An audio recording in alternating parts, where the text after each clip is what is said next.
Subscribe कीजिए भक्ति Bihar YouTube channel को और देखते रहिए इसी तरह का भक्ति वीडियो।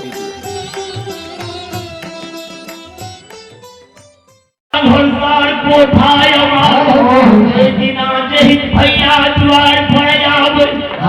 चार भार बोली कहाया रूपा छुआव यहन बोल किया तू गे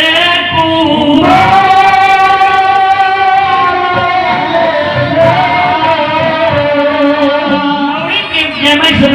नवी करके ये लड़की देख लियो कनिकार में यहाँ के भैया आए हैं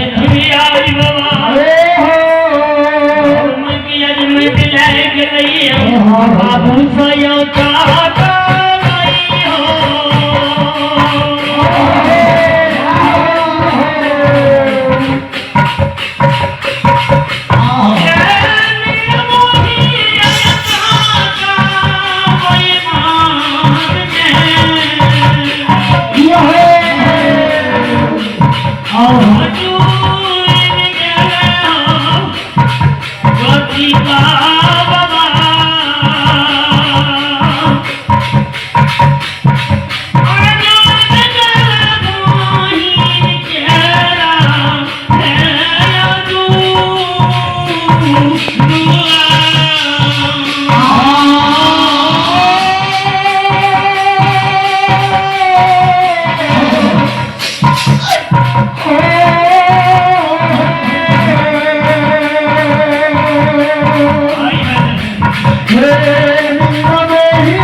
बाबू ज्योति के मन हर्षित बहिर के कोनो कमी हमरो आशा भेलिए हम बहिर माली बहिर आनंद ये हम बहिर द्वार पर धार बहिर नाम लेके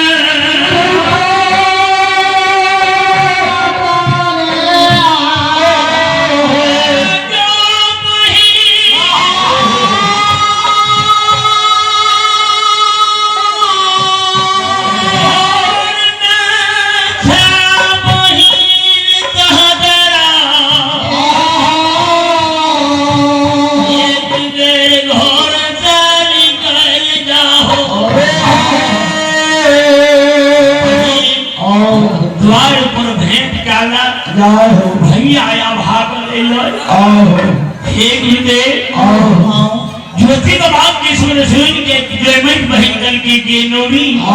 ठीक है भैया हमारा द्वार पर ये टूटा बछौना में जो घोड़ा घरसार में भैया के पास डाला घोड़ा घरसार में भैया के पास नहीं एक फुच्चा में पैर डाले प्यार धोए एक मुट्ठी दाब कोई डोर बांटे ले जा रही भैया के कह दी हैं जे बहिन घर में प्रसूति में बैठल छ ताब कुछ के डोर कनी बांट दियो कभी के नौनी भैया के भूख लग जेते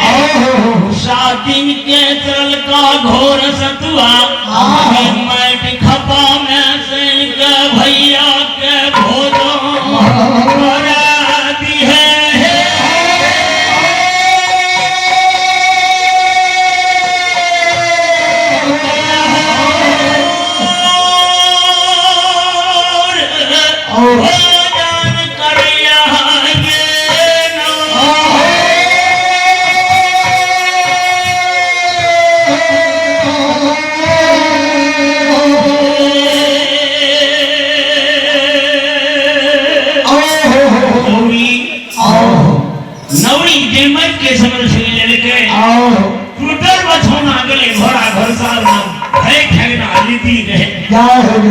ज्योति विभाग के बास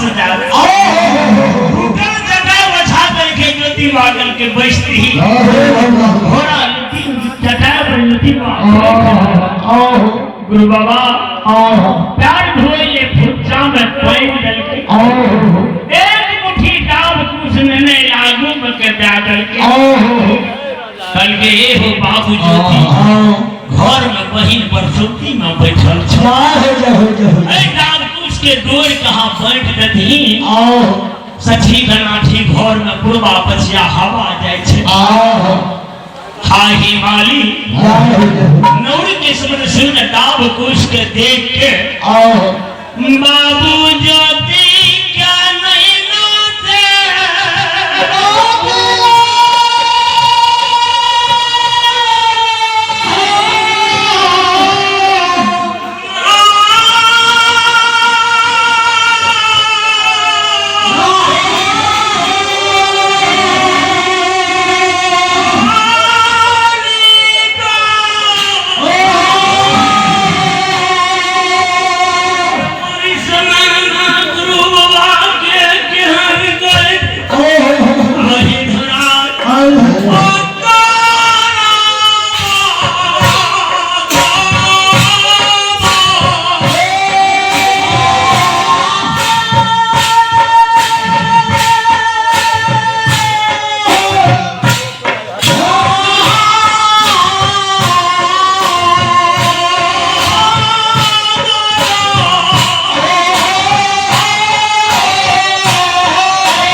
सब्सक्राइब कीजिए भक्ति बिहार यूट्यूब चैनल को और देखते रहिए इसी तरह का भक्ति वीडियो।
कर दियालो भैया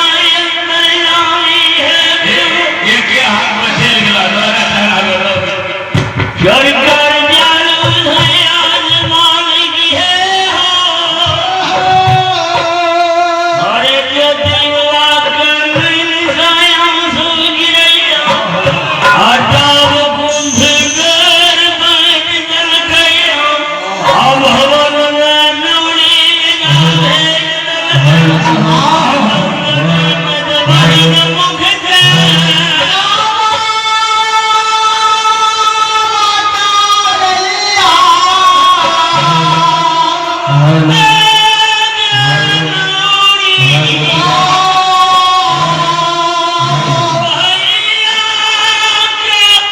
भूख लगी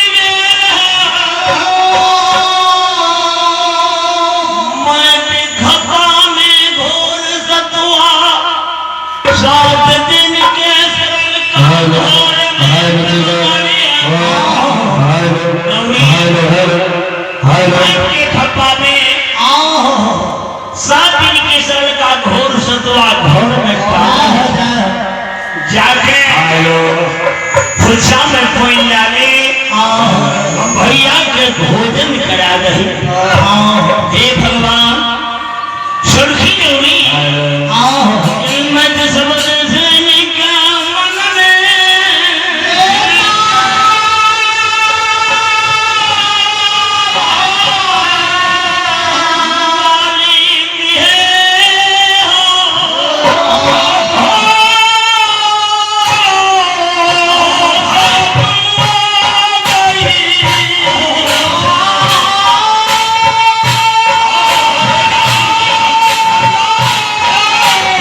सब्सक्राइब कीजिए भक्ति बिहार यूट्यूब चैनल को और देखते रहिए इसी तरह का भक्ति वीडियो।